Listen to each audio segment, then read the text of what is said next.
And this is VK3SL saying good evening to listeners, one and all, who are tuned in on 160 metres or 2 metres, or perhaps listening on the Broadwave streaming service. Well, back on board. It has been another crazy week. That's the run of the mill here, and this is sort of a bit of light repose, I suppose, but a very spontaneous one at that. We have a variety program tonight, all conjured up in the last moments. There's not much planning here, but we have something of some interesting material to keep the wheels in motion. As per usual, we will start off something from the 20s. We go back to 1926, a very early recording of Ben Pollack and his orchestra with a young Benny Goodman. In fact, Benny Goodman is only 15 or 16 on this recording, one of the very first recordings with Mr. Goodman. You hear him play a solo and quite a hot mid-20s number called Deed I Do.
Okay, that was Ben Pollack and the orchestra. This is a test transmission from VK3SL, regular Friday night testing on 160 metres and also 2 metres and streaming online. Can be heard in 3 different formats. Yes, Ben Pollack's orchestra at that time was very interesting. In fact, we even heard a solo from a very young, I think a teenage, Glenn Miller playing trombone, quite in the style of Tommy Dorsey, I might add. Is probably an inspiration to Mr. Miller, but Glenn Miller, long before he had his own aspirations, he was a member of the Pollack Band, and I think Jimmy McPartlin was playing trumpet on that recording as well. So quite a star-studded lineup. Teenage Benny Goodman and Glenn Miller, and trying to think who else might be in that record. Anyhow, Ben Pollack's band, he was a bit of a maverick, and he soloed on that. Did the vocal solo. Later in life, poor old Mr. Pollack didn't feel like he'd been recognised in mentoring pioneer jazzmen, and for that and other reasons, he took his own life, sadly, in 1971. So, yes, it's quite a sad story in the end, but he made some great records in the mid to late 1920s, early 30s, and he had many different ventures in his life. Quite an interesting figure. But that was a good arrangement. Oh, what's happened this week? Well, it's been boredom on the domestic front, but I did make it to the tip shop. Yes, that was one of the highlights. I went to the tip shop and I found a 78. Yes, I went through a big pile of records, and lo and behold, amidst them all was one of the very early electric recordings for Victor, EA71, which dates it to about 1925. Probably most likely late 1925, and a record featuring Roger Wolf Kahn and his orchestra, and a recording called a song called Spanish Medley. So I think we'll have a listen to that next. This is VK3SL, testing on 160 metres, 2 metres, and the Broadway stream.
Okay, just to show that hot it's not particularly hot, but dance band records can still be found in our Melbourne second-hand shops. That was this week's find. It was Roger Wolf Kahn and his orchestra, EA71, dates it to 1925, and we heard Spanish Medley. The other side, let's have a look at the other side. It looks like it might be, yes, the International Novelty Orchestra. Now, I thought I'd sorted this RF problem out. I did some tests during the week. Everything seemed to be good, but we're getting that one-note bass through the my off-air monitoring off-air, and it sounds like there is something going on. We're not getting the whistles and squeals, but we're getting a bit of... seems like it's modulating the hum or something, but we'll just have to ride the faders a little bit, I'm afraid. I'll just go and turn the record over and we'll see what's... we'll have a listen to the other side. So what is it again? It's Valentine, that's right, International Novelty Orchestra. I think this had some sort of novelty, palm courty ambience to it. So let's have a listen to this.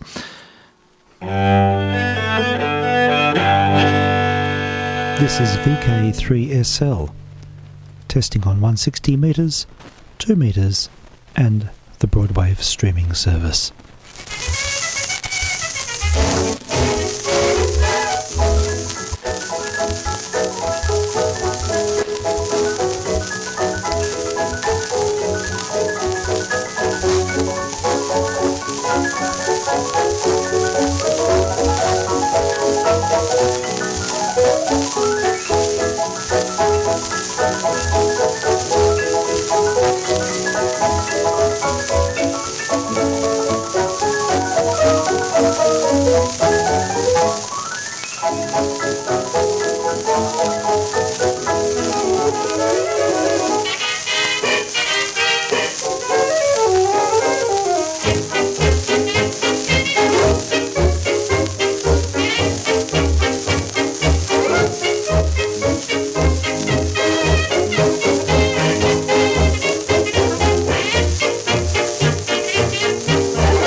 Okay, Valentine, International Novelty Orchestra. And I think the vocalist was Franklin Bauer, or Franklin Bohr, as I know him. But no, it wasn't too boring. Look, a little bit of novelty arrangement there, a bit of syncopation, bit of palm chord ambience. It captures the middle of the road recording, I suppose, from 1925, but that's a recent find. Don't find that many 20s records these days, so nice to give that one a bit of a spin. Yes, I came back with about 12 milk crates, and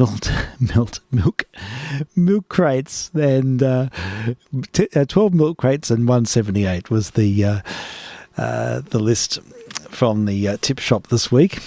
And I'm looking for milk crates to stack things in, because we now have a hole in the wall, and I can get to work trying to unpack all of the mountains of junk here and make a bit of a tunnel so that we can improve operations. That's the plan, or maybe improve family dynamics. That's probably the real reason, but we'll get there in the end. This is VK3SL. It's a test transmission on 160 metres, 2 metres, and the streaming service. You can look me up on my QRZ page. It's there, and you just click on it and you'll hear it in full fidelity. If you're listening close, you'll hear it in full fidelity, and if you're listening further afield, it may be more of a shortwave experience with a bit of fade and extra noise. Okay, let's see what's next. Okay, we do have a bit of a program ideal of music in a minor key. Now, I have to do this really quickly on spec, and it's not entirely in a minor key, but it does have that feel. It does that. There's little excursions into minor tonalities, certainly into gypsy tonalities, and it's a recording with Howard Godfrey and his orchestra on an old Panacord 78. So we'll see what happens. We'll give this one a bit of a whirl. This is VK3SL. Test transmission.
Violin, play your song of love, play that sweetheart melody. Gypsy violin, stars look blue above, they feel lonely just like me. By your fire while pretty flames dance, so red and clear, play again that song of romance that she may hear. Gypsy violin, play your song of love, play that sweetheart melody.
Okay, we heard Howard Godfrey and his orchestra from the Waldorf Hotel in London, recorded in 1935, and it was Jerry Fitzgerald, I believe, the vocalist on that. And one of the later recordings he made for Decca, actually released on the Panacord sub-label of Decca. And he made other recordings for Piccadilly, I think, in the early 30s. But really superb arrangement, actually. I quite like that record. And it satisfied the minor key ambience that we're trying to preserve on these test transmissions. That's a part of the signature of the VK3SL airwaves. Yep. So let's keep the ball rolling. Hi-fi from the from the early 30s is another enduring theme. And we'll hear a very early 16-inch transcription from 1930. This is the Alfred Newman Orchestra, and some selections from the production of Whoopee. So it's the United Artists Orchestra with Alfred Newman at the helm, and I don't think Eddie Cantor gets a Guernsey on this, but we'll certainly hear the superb orchestration and superb fidelity of this recording from 1930, very early on, but I think you'll be impressed with the sound. This is one of Mr. Prozoot's records, and there's countless fascinating material to be had on his archive, although he hasn't put anything up for a very long time. All right, let's give it a whirl. Eddie Cantor's Overture, Alfred Newman Orchestra, high definition 16-inch transcription. This is VK3SL.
got about 8 bars in the bank.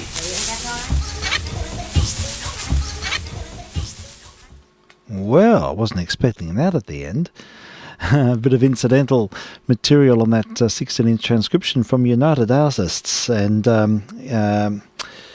with under Alfred Newman, I think, yes, and instrumental selection from Whoopi, the film Whoopi from 1930. So that's one of those remarkable untainted recordings from the Prozoot archive online. I was really enjoying kicking back listening to that. I'm reading about the artist Banksy, the street artist Banksy, and you may have heard the news about the shredding of the painting. It's a great story. Look it up. It's amazing stuff, and I've been looking at pictures of his street art, and it's a story that was brought to my attention very recently. Alrighty, next cab off the rank is another high-fire. And we're going to hear Paul Whiteman and his orchestra. Surprise, surprise. I haven't heard them for a full week. And another one of those famous 24,000 series, Bell Labs. It's one of the Victor studios in New York. It's equipped with the apparatus to which could record in high fidelity, which we can all appreciate now. So I don't know who's the vocalist on this. I will find out in due course. But let's have a listen to In the Dim, Dim Dawning. It's Paul Whiteman, and it is Hi-Fi.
Good night, sweet dreams, good night.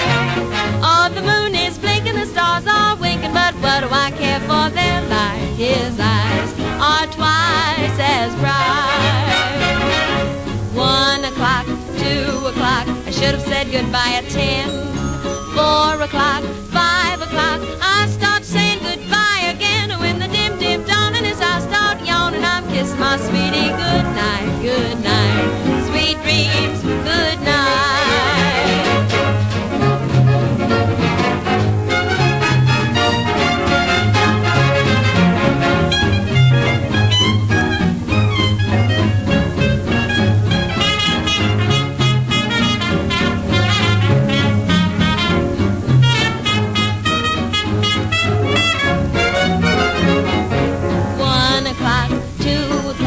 Should have said goodbye at 10. 4 o'clock, 5 o'clock, I start saying goodbye again. When the dim, dim dawning is, I start yawning. I'm kissing my sweetie goodnight, good night. Sweet dreams, good night, good night.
And it was the Dim Dim Dawning, Paul Whiteman and the orchestra with Irene Taylor, who's the vocalist on that.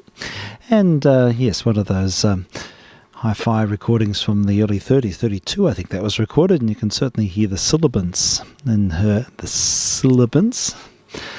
and yeah, very much so on that recording. And yeah, there's more where that came from. We'll keep the playlist primed up with these early 30s hi-fi recordings. They sound just tremendous. It's great to hear the ring of the cymbals and the brushes on the drums and all those sort of colours and aspects of the sound that you don't usually hear. So it's great from music of that time. And even room ambience, you can even hear the sound of the room. It's all captured. It's amazing stuff. Now, I just did a random record off the shelf, and it happened to be a Fats Waller. So we'll have a listen to one of these now. It's on the turntable, and it's, what is it? It's the original E-flat blues. So we'll give this one a burl.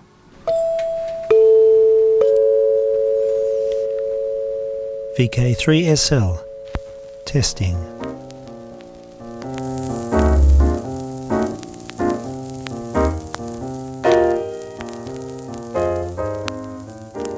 I love my baby, but she don't love me.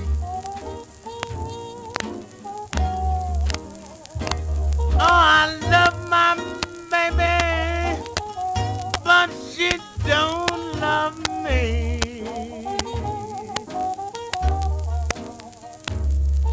She gave me some squirrel juice.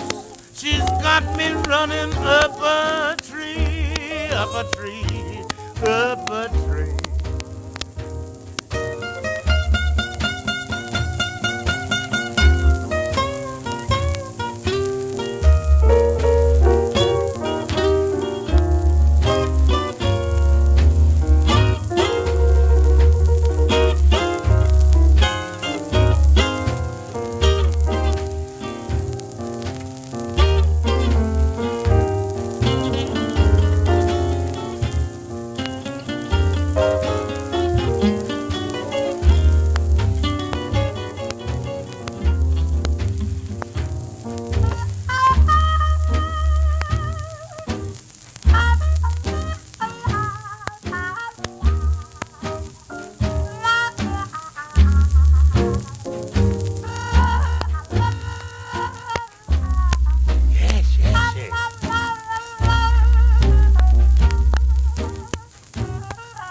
Give it up or tell where it's at.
The inimitable... oh, wait a minute, I've got to turn something off here.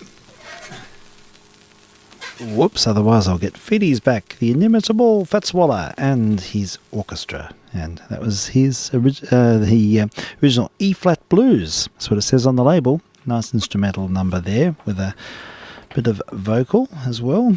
Yeah, I love the way Fats Waller just cruises. He's a really cruisy artist. Okay, now, shall I play the piano roll now or later? Got an unusual one. I might play it now. It's an unusual one. It's a... I went to the other store, not to the store, the other storage venue, and picked out a couple of piano rolls and of potential interest. And one of them is a Voltum roll. It's a company which I don't know much about, but it's got a different styling to the conventional master rolls and master touch rolls. It's a different label, and it's got a special expression track and very explicit instructions on how to work this with your piano. So I think it's set for a particular type of pianola which has some limited expression capacity, but unfortunately that's not the case with the old Foster hack piano I've got here. So we won't hear that quality. But anyhow, we'll have a listen nevertheless. It's one of those weird and wonderful four-hand arrangements, and it actually uses the word jazz on the label. It's from the 20s, this roll, and jazz is spelled J-A-S-S, so it says Jazz One Step, and the name of the song is You've Got a $1 million Smile. I didn't listen to it all. I just had a quick little sample, then wound it back on, so we'll see what it sounds like. It'll be a new experience for me as well. But I have to switch microphones, and hopefully all will work well. So stand on by. There we go. I'll knock that fader up, and I'll turn this one off.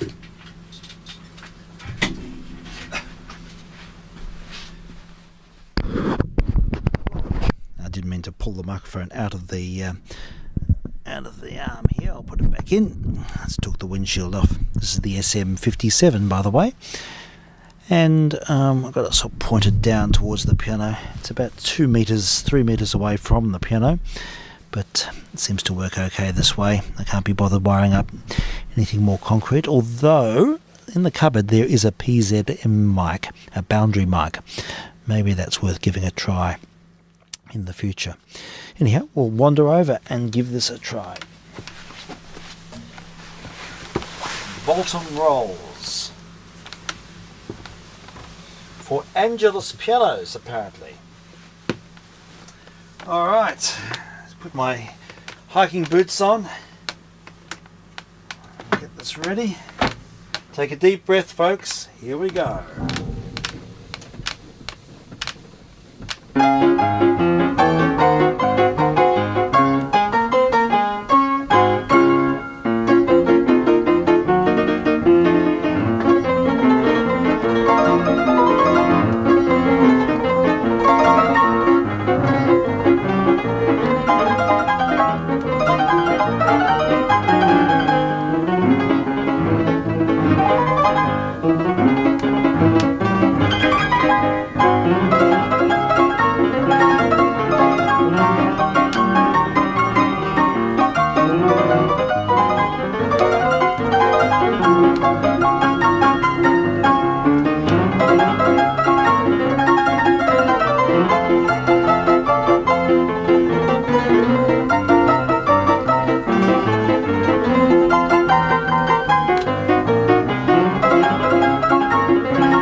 Whoa, there we go.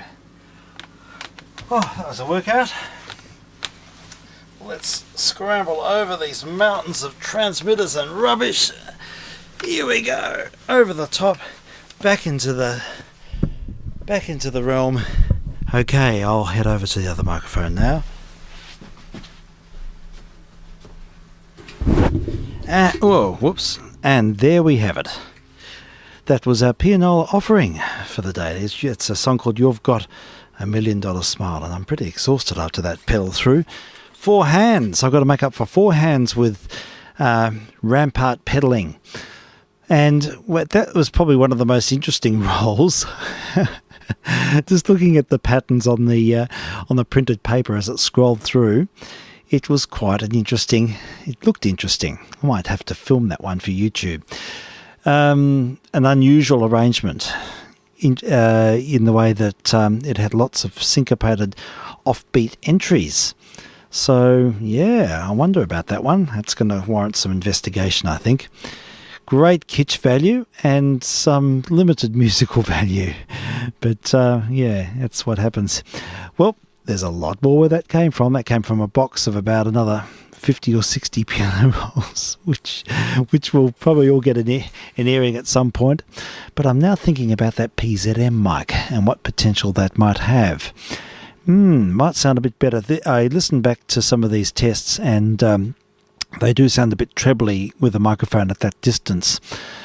The way the piano is set here is that it's against a wall, which is shared with the garage, and I don't think there's any chance of the piano ever being moved out. It's sort of become a fixture. But the soundboard is against an external wall, and yeah, so I don't know. I think we'll have to find a way to try and get a slightly better tonal balance, perhaps. Food for thought. All right, I have no idea what's next.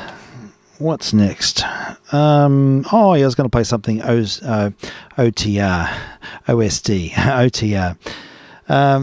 Let's see. OTR selection. Oh, yeah, something a bit weird and wonderful here.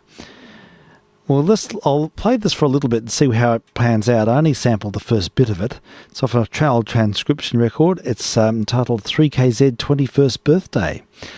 So, well, we'll see what it amounts to. So, how do we do this? Got to get things in order, and we will have a bit of a sample of this 3KZ transcription disc. Unusual stuff. Standing on by. Oh, by the way, I'm VK3SL.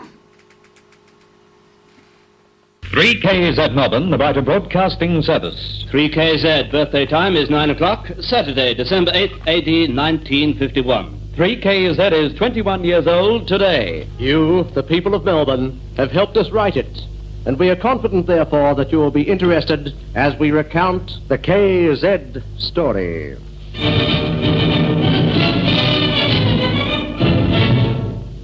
The KZ story.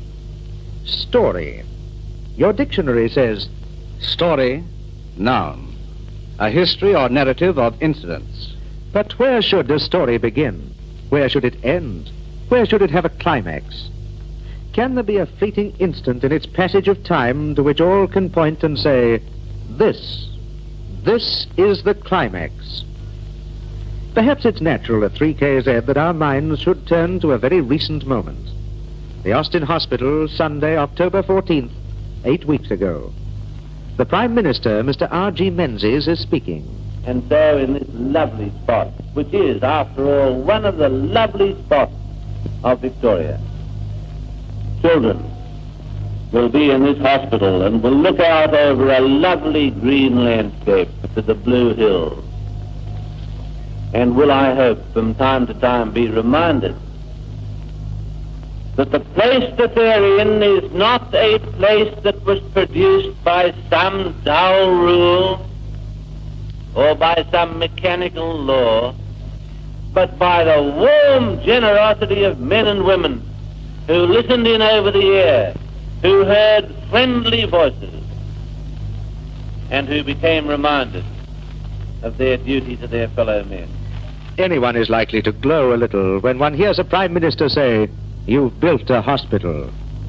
There's something very heartwarming about building a hospital, but we'd like to feel that we've built listener goodwill in Victoria, too. It's nice to know one is a welcome guest in any home in Melbourne, and to know you've been there before, often. One can make a lot of friends in 21 years, particularly if one continuously endeavors to live up to that call sign. After the 3KZ Melbourne, the Writer Broadcasting Service.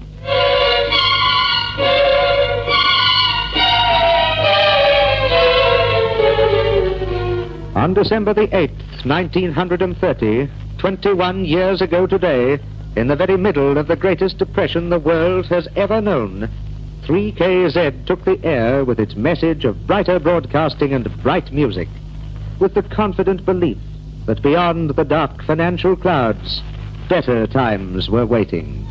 Beyond the blue horizon,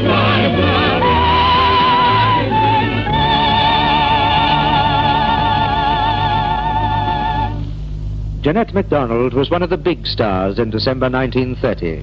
Here's another star of that era, though we felt he'd passed his prime in 1930. You sang when I was on your knees. A million baby kisses I'll deliver.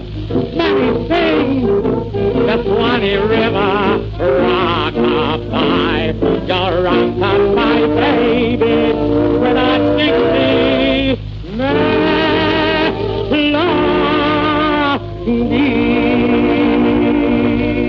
That Al Jolson recording was made in 1929 with Guy Lombardo's orchestra. You hear Lombardo every Wednesday at 8, even now.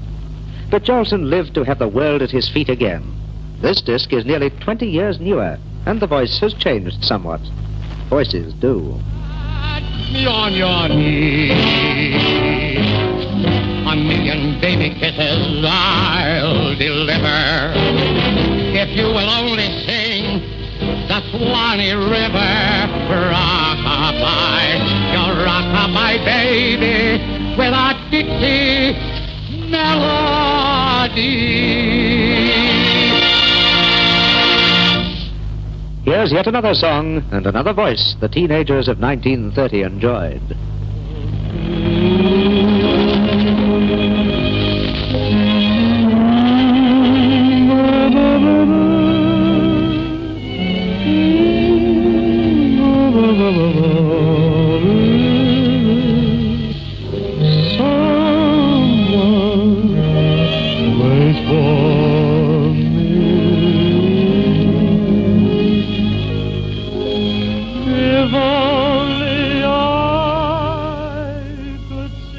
No, ladies and gentlemen, no. It's the late Russ Colombo. Bing Crosby hadn't been heard of.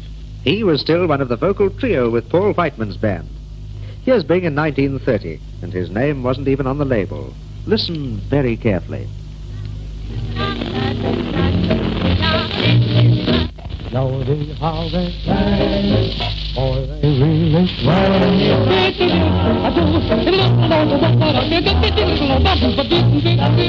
oh, that music thrills me, say it nearly kills me.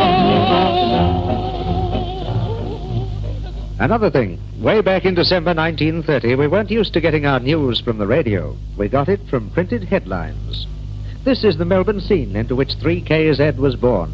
Collingwood had defeated Geelong for the premiership a few months before. Farlap, the great, had annexed the Melbourne Cup a month before. But other things were happening too. Further heavy rain and floods in Melbourne. Unemployed at Jolimont forced to leave their tents.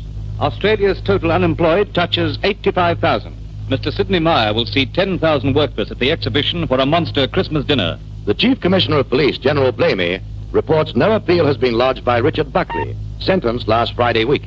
Air Commodore Kingsford Smith arrives at Essendon today for his marriage to Miss Mary Powell next Wednesday. The question of Australia's refusal to allow the huge number of 160 foreign migrants into the country, Italians, will be taken up personally with Signor Mussolini by the Prime Minister, Mr. Scullin, on his return trip to Australia. City Council refuses to allow Melbourne's 100 midget golf halls to open Sundays. Eggs now 1 and 4pence a dozen. Cigarettes, formerly 12 for 6pence, now 11 for 6pence. See the new Buick 8 at Preston Motors, £415. Visit Rickard's Tivoli to see Athol Tier and Roy Reen. Matinees 1 shilling and 2 shillings. Theatre Roundup. Athenaeum, Ronald Coleman and Kay Francis in Raffles, 100% talkie. Melba, Charlie Chaplin in The Immigrant. The State, Buddy Rogers in Heads Up. Play midget golf in the foyer at interval. Regent, Dennis King and Jeanette MacDonald in The Vagabond King.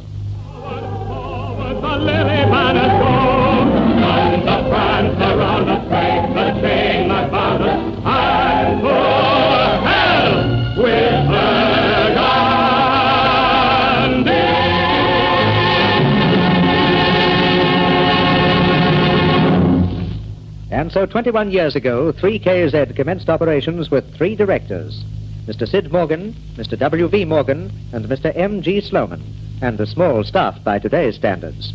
None of that staff remains, but the same 3 directors are still at the helm. You'll get on. Oh, excuse the interruption. That's a more recent voice. One of the early voices, that of Fred Tupper, was heard in April 1931, 5 months later. Thank you, 3KZ. I was not there long, but it was nice being there. Happy birthday. The next month, a publicity idea was tried. It was a success from that point of view, but it became also the first of a series of many firsts. In June 1931, an old copy of the Listener Inn reports that 3KZ transmitted continuously, day and night, for 197 hours, easily passing the previous American record and achieving something no Australian station had attempted. The following month, July 1931, Melbourne first heard the voice of one Norman Banks from 3KZ. Before the end of the year, the team of Norm and Joan was well known to Melbourne Crystal Set listeners, and also to that increasing number of up-to-date folk who had installed the new invention, loudspeakers.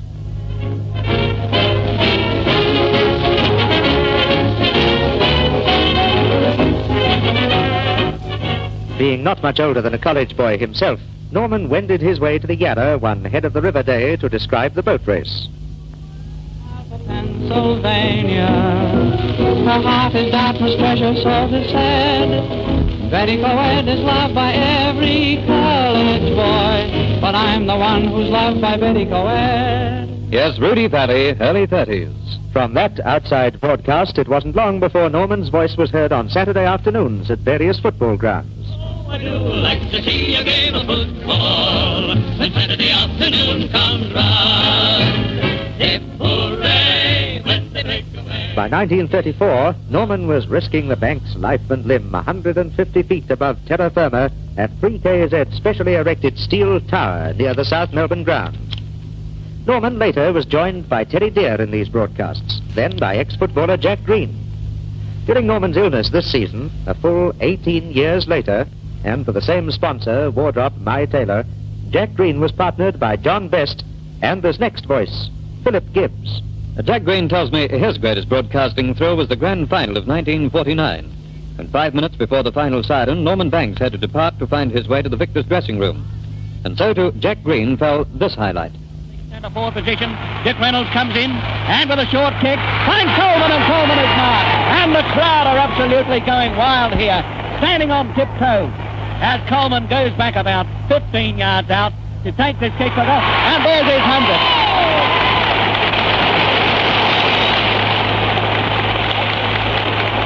Well, you can hear the crowd clapping. Right round the ground it goes. A salvo of hand claps for a magnificent footballer who in his first year of league football has broken all records by kicking 100 goals. People in the outer and in the inner also throwing their hats in the air with enthusiasm for that magnificent display. And Ollie Grieve, not to be denied, comes out and shows what a grand sportsman he is by shaking hands with John Coleman. John Coleman, of course, was hardly out of his pram when 3KZ commenced the Saturday afternoon broadcast of Melbourne's favourite sport back on June the 6th, 1931. Something else demonstrates that intense football interest in this city. In February 1932, a certain Eddie Balmer joined our staff as breakfast and Sunday night announcer. He relieved Lloyd Lamble. One of Eddie's Sunday night favourites was the new hit by the #1 band Ray Noble, with #1 crooner Al Bowley. The same Al Bowley who was still singing Keeping Up London's Morale during the Blitz 10 years later, when a German bomb wrote, "Finish." I'm on my hands, you in my arms, nothing but love is you. Then if you fall, once and for all, I'll see my dream. Eddie had time on his hands, too, because being a breakfast announcer, he had nothing to do after 9 a.m. What do you mean breakfast announcers have nothing to do after 9 a.m.? Quiet, Swain. So Eddie was given the job of organizing a popular footballers' competition, with listeners sending in signed votes for their favorites. It was won by a young Fitzroy player named Hayden Bunton, who had won his first Brownlow medal the year before. The total signed votes lodged remains a radio record today, over 75,000. So 3KZ had already begun to feel we were accepted into thousands of Melbourne homes. When we put Bunton's trophy and those thousands of votes in a Swanson Street window, the show stopped the traffic. Incidentally, we used the window of an unfinished shop on the ground floor of the Manchester Unity building, then a massive scaffolding only 4 stories high. We're still grateful for the use of that window to the then Grand Secretary of Manchester Unity, Mr. Walter Best.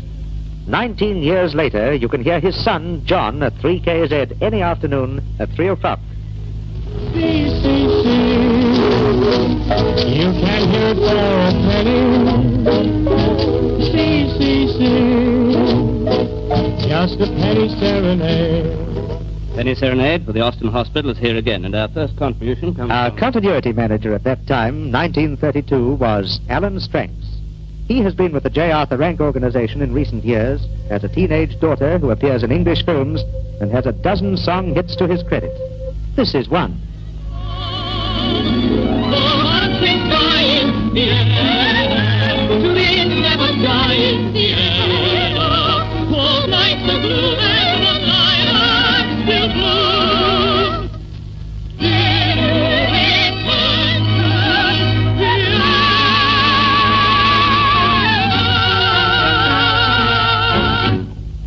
That first big Melbourne radio competition in 1932 paved the way for many other radio firsts.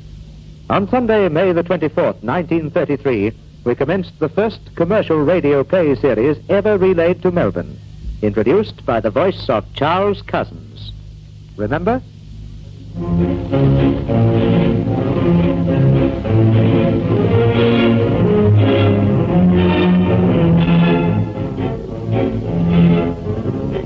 The Star Shell has first, bringing to the microphone George Edwards and his radio players. George Edwards has since become a household word in Australia. At the same time as George Edwards was making his start, a quiet little serial crept onto our 7:15 air each night, Cecil and Sally. But on August the 21st, 1933, it made way for the first big adventure serial to reach Victoria. Presently, Tarzan's left hand whips to the knife at his side. The long, keen blade flashes in the sunlight. Again and again, the deadly steel plunges deep into Toldo's unprotected left side. With a last gasping roar, the great beast lurches forward, stumbles, falls to the ground. Tarzan leaps upright, places a foot on the huge, tawny neck.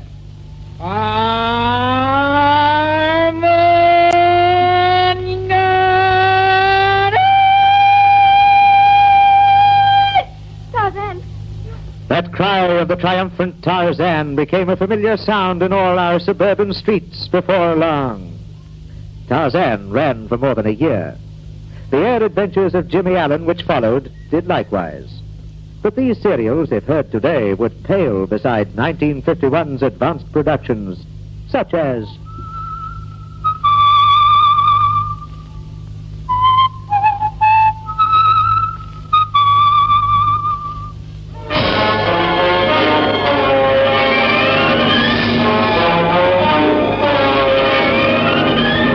Dossier on Demetrius. Demetrius, of course, entertains you each weeknight at 7:15. By 1933, the gramophone records of this next young singer, and whistler then, were becoming better known.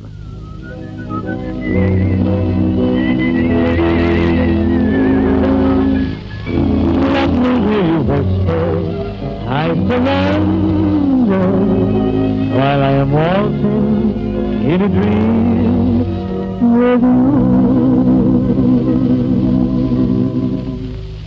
His son Gary was born about the same time. Maybe that's why Bing Crosby was waltzing in a dream. Years later, Bing sent a message to Norman Banks for 3KZ's Christmas Day appeal. Well, everybody will be up early, of course. The youngsters are naturally up at the crack of dawn, see what awaits them around the base of the tree. Then we have friends drop in during the day for a little eggnog, liberally laced with the spiritus frumentae. And then in the afternoon, I generally take the kids out on a tour of the neighbors, friends, relatives, for some Christmas carols. They sing 3 or 4 songs and pick up...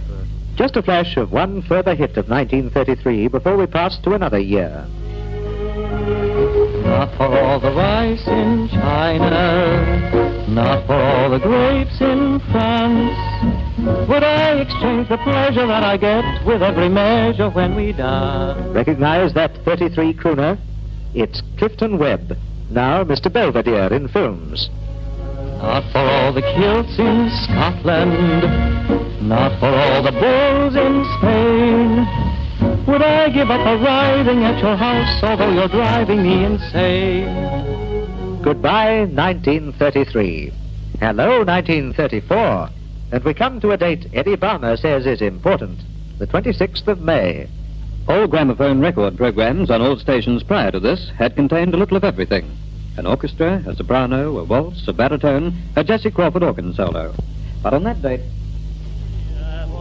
dawning that made me love Mary,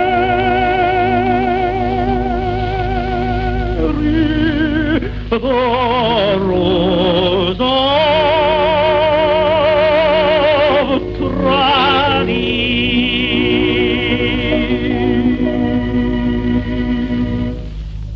That was our very first record and our first program of world-famous tenors tonight.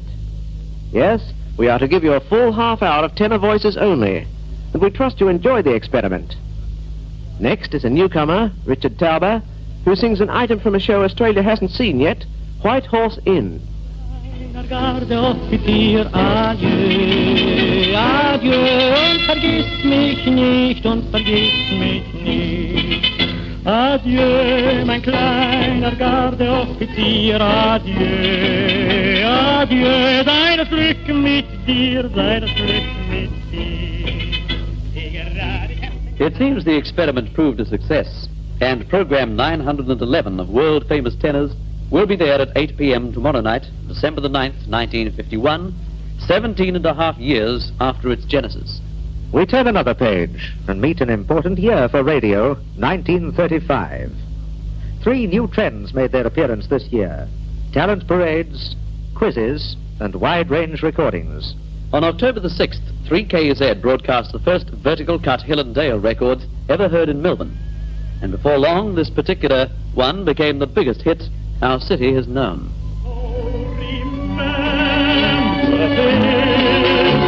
Life is nowhere this, somewhere there's a bluebird. Oh,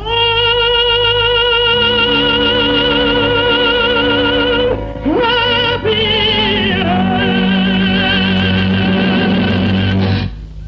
We even advertised the next playing dates of Paul Robinson's Bluebird of Happiness. Years later, of course, we learned he was Jan Pearce. On August the 4th of that same year, 1935, 3KZ Studios saw the very first presentation of the professional and amateur parade.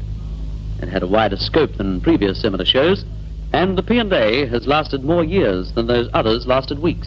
What a wealth of talent it has presented and encouraged. In those first weeks, a teenaged lass you know as Peggy Brooks made a shy debut at its microphone. Sorrow belongs to yesterday. Oh, mi amore, for you are mine.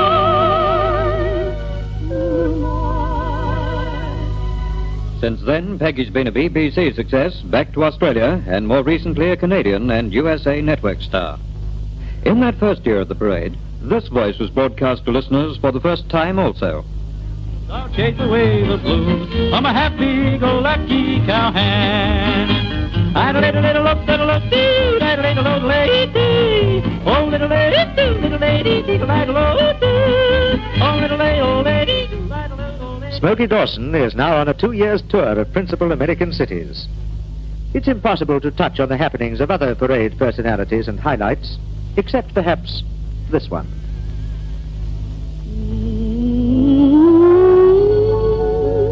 Ooh, look, Sandman's got you. Can't hardly keep your little eyes open. Bless your little heart. Time you should be dreaming, little man. You've had a busy day. Good night, my baby. God bless you.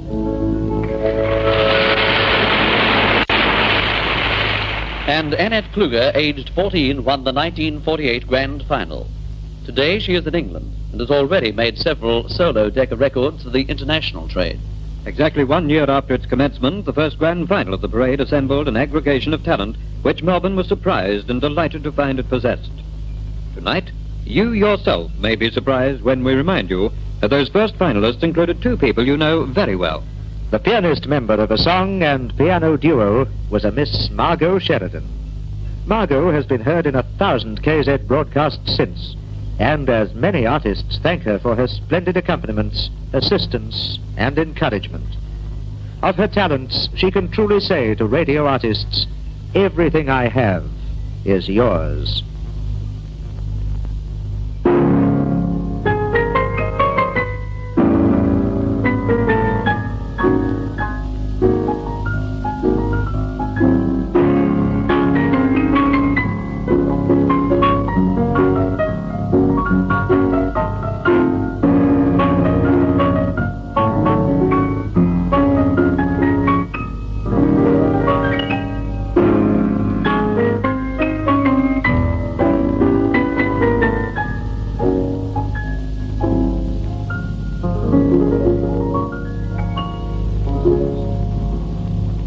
That same grand final of the first parade included also a dramatic sketch by a male and female duo, the male being Norman Swain.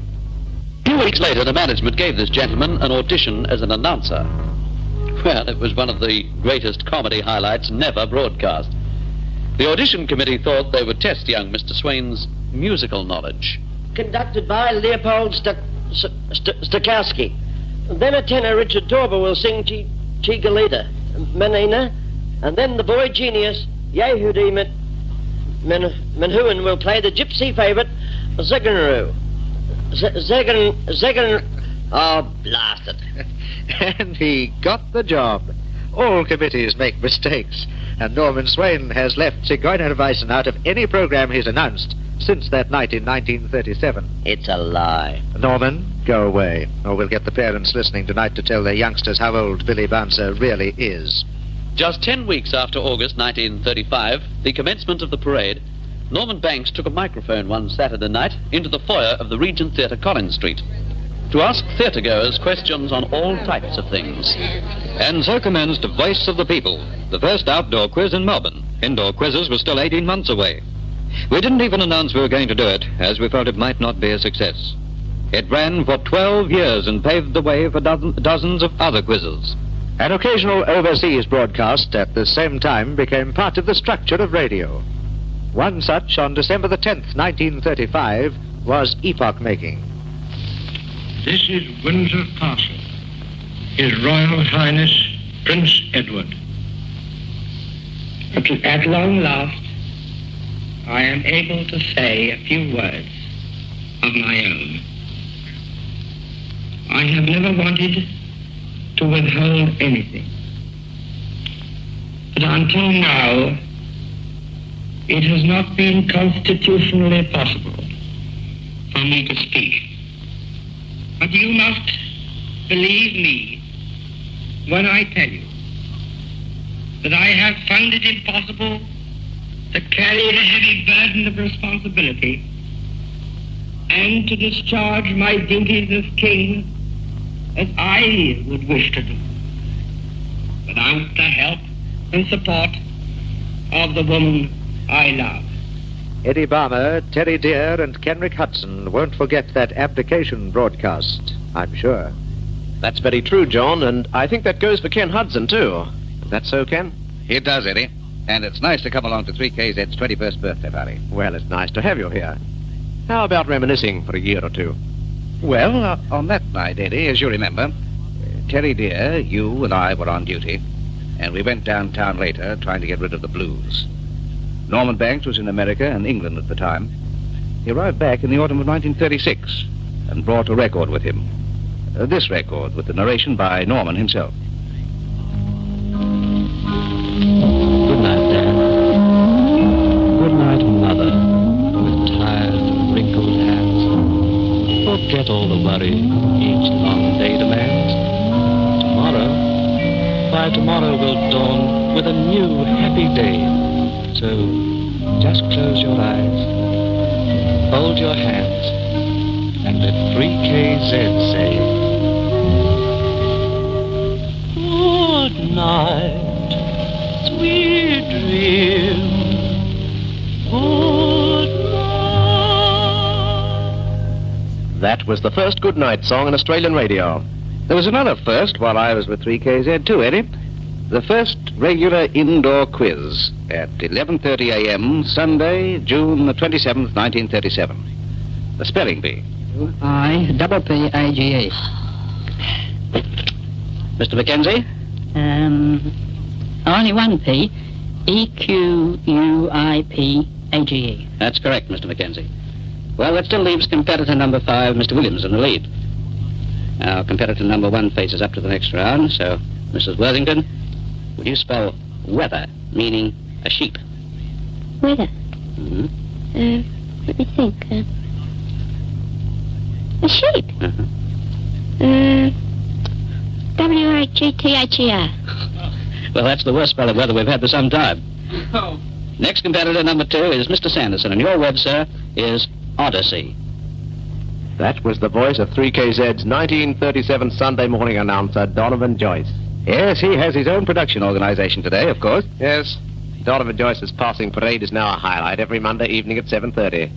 Dramatic production is practically all handled today by specialized units, as we know, but it wasn't when you were 3KZ, was it, Ken? No, we ran a series of 26 quarter-hour plays for local authors with a prize of £30, I think. Yes, that was a forerunner to our present roller show, Actor's Choice, at 7:30 on Thursdays. There, of course, the winning actor gets £300 and the winning author gets £100. Rather bigger prizes today.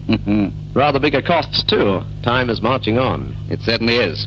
I remember as production manager, I had only £20 to spend on that hour show, Radio Cinema, which Donovan Joyce used to script. I've got a starting date here, Ken, November the 14th, 1937. And I've got the original cast. You'll remember some of them. Well, Dorothy Foster, Lloyd Lamble, Johnny McMahon. Johnny McMahon? Oh, he was doing his first compere job.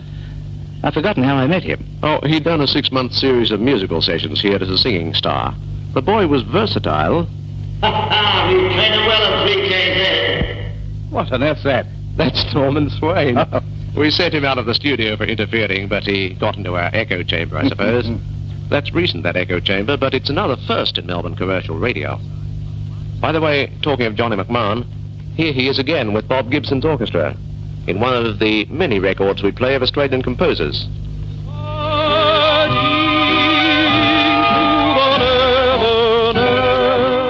And we'll take that opportunity to fade out and maybe have another listen next week to this 3KZ special. It is a retrospective on the station, looking at the history of operations on the 21st birthday in 1951. Sort of starting to get interesting there, but we'll save the rest of it for another time. So, yeah, sort of a bit of a mixed bag, but certainly a snapshot of radio nostalgia. Right, next thing is I would like to... how am I going to do this? I've got to patch in something into the laptop to make this work. Had a few little issues with the laptop and the sound card, so I've got a portable sound card. I'm just plugging it in now, and that activates turntable number 3. And on turntable number 3, that's the SP10, I have queued up a recording of Nancy Weir playing the Debussy Clair de Lune. I think it's that. Now let's have a look. We'll cancel that. And oh dear, something is really weird's happening here. I'm getting all sorts of signs on the... Oh. Okay. All right. Sorry. I was multitasking. Okay. I think we're set up.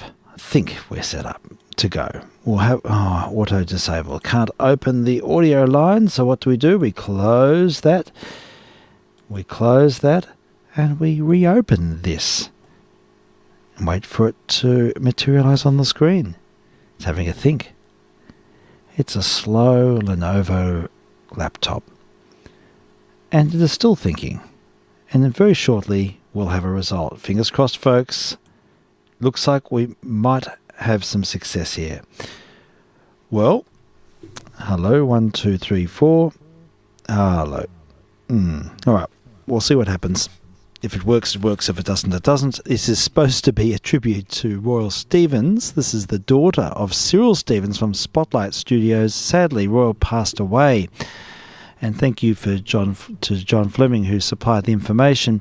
But he's been in regular contact with Royal, who lives in country New South Wales, I think, or Victoria. Anyhow, she lives Glen Innes, wherever that is. And she has been quite active in supporting various endeavours to capture some of the history of that operation, Spotlight Records, including the photographic studio run by Cyril Stevens. And he also made numerous films, several of which have been recovered. She did pass away last week, so it's the end of an era in one sense. And so in respect of Royal Stevens, we'll play a recording of Nancy Weir on a Spotlight record and have a listen to a little bit of Debussy.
Okay, we heard Claire de Lune with Nancy Weir, and that was recorded on a Spotlight record in 1956.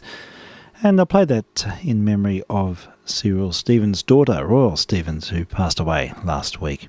Very beautiful performance. I was quite entranced by that. Yeah, Nancy Weir was certainly a great poet on the piano. Right, we move into the home stretch. I thought it would be fun to look at some of the recordings on the Voyager Golden record. There are quite a few classical recordings on this disc. This is the record that accompanied both Voyager spacecrafts and launched in, what was it, 77, I think it was, and they contain sound and images which portray the diversity of life and culture and stuff. And I suppose they're intended for any extraterrestrial life or intelligent life that might strike upon them in the far distant future. Sort of a time capsule, I suppose. Anyhow, on that particular disc, there are quite a few interesting. It was an interesting selection, and I wonder if they were to have made that selection today, whether they would have chosen the same pieces. Perhaps not. But anyhow, they're all very wonderful performances, and I had a bit of a listen while driving in the car today, and so I thought I'd just throw a few of these into the mix. And it's actually quite significant because one of them correlates very directly to last week's offering, so we'll sort of let that little journey unfold, I suppose.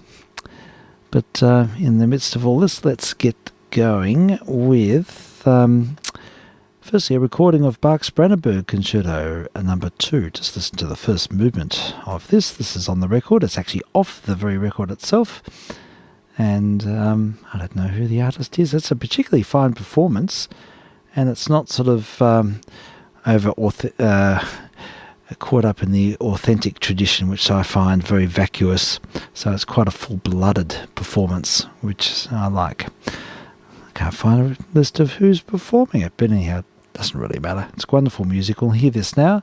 This is music for the ages, music for eternity, music representing our culture. And it's the music of J.S. Bach. Brandenburg Concerto number 2, and I'm testing on 160 metres, 2 metres, and streaming live, VK3SL.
And we heard Bach's Brandenburg Concerto No. 2, the first movement, as a part of the Voyager's Golden Record.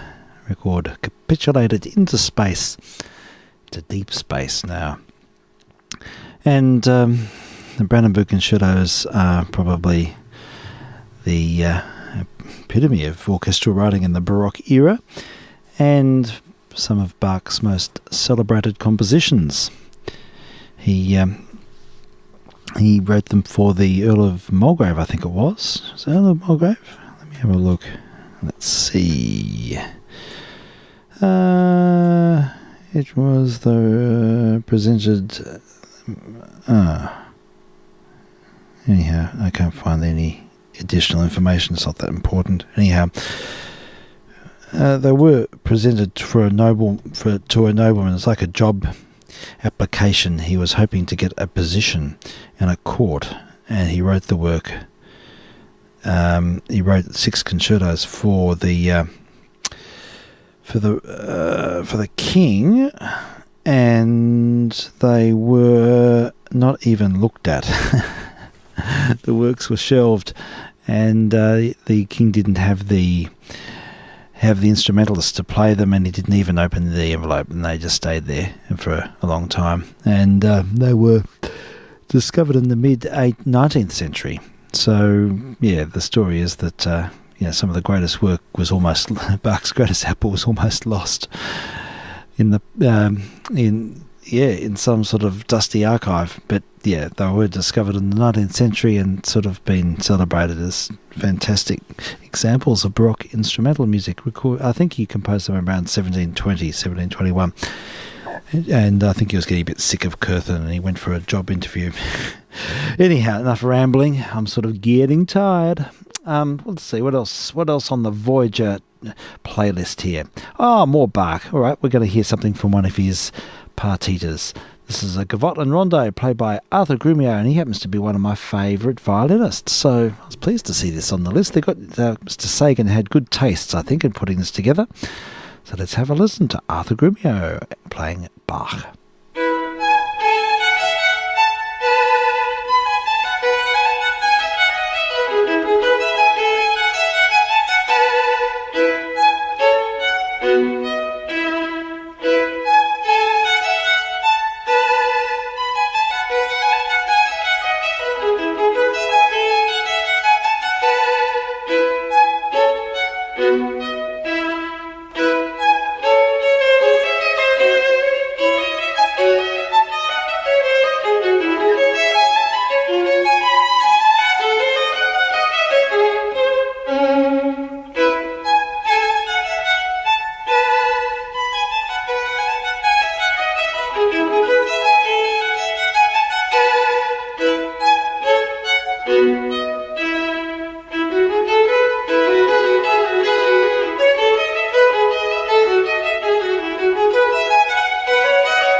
The superb violin playing in the Franco-Belgian tradition. That was Arthur Grumio with playing the Gavotte and Rondo by JSB.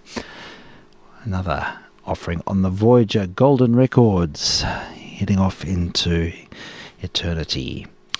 Okay, another one is for Mozart's Queen of the Night aria. This is an interpretation by Edda Moser. Now, she's amazing, great coloratura soprano, still going, still alive. And but I had forgotten how great she was, and I played this about 3 times in the car today.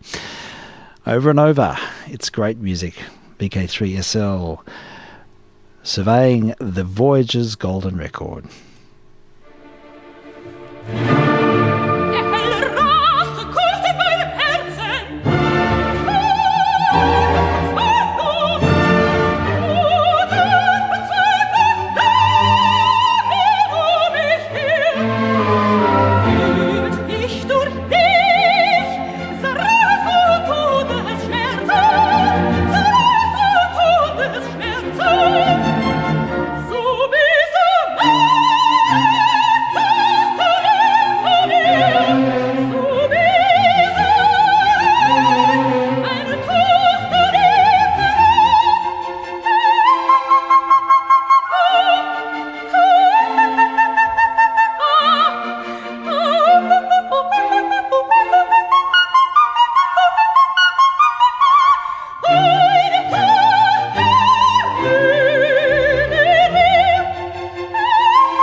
Okay, that was Edda Moser singing the Queen of the Night aria from Mozart's Magic Flute, another of the Voyager's Golden Records. 2 albums heading off into space, full of examples of Western civilization for future discovery. What will they think when they hear that? All right, well, this is getting towards the end now, and the last offering is... It's a very fitting, and it's the last recording on the record, in fact, and it's very fitting, I think, for this purpose, and that is the very, very great Beethoven's Cavatina from the Opus 130 string quartet. We heard the original last movement of that quartet we heard last week on this test transmission. We heard the Grosser Fugue, which is what Beethoven intended to be the final movement, and his publisher rejected it, wholeheartedly saying the music was too modern, too out there, and he was refused publication unless he wrote another movement, another ending for it. They did give him the grace of publishing the Grosser Fugue as a separate work. But so the original concept was to have the grosser fugue preceded by the cavatina. Now we're going to hear the cavatina now. It's a very slow, very introspective, very deeply introspective, and probably, I suppose you could say, it's quite sad in the way that it's reflective, maybe. And it's a movement which is probably written about more than any other of Beethoven's music, except perhaps his Fifth and Ninth Symphonies. It's from the Opus 130 Quartet, and it is a how do I describe it? I think the music can speak for itself, but something quite extraordinary happens in the middle. The textures are thick and very and sort of mournful, but in the middle, it only happens for about 8 bars. There's a moment where the polyphonic texture sort of stops, and there's just a series of repeated chords, and they're very deliberate, and it's very metronomic, and they're just sort of singular chords presented well, they're just crotchets really. And the solo first violin plays a theme which is completely detached. It's very short and it's easy to miss, so listen out for this. And it's one of the greatest miracles of Western writing, because what he does, he writes it in a way where it actually detached from the beat fundamentally in concept. So every note is written after the beat, and every entry of that small solo is written in such a way that it's sort of floating.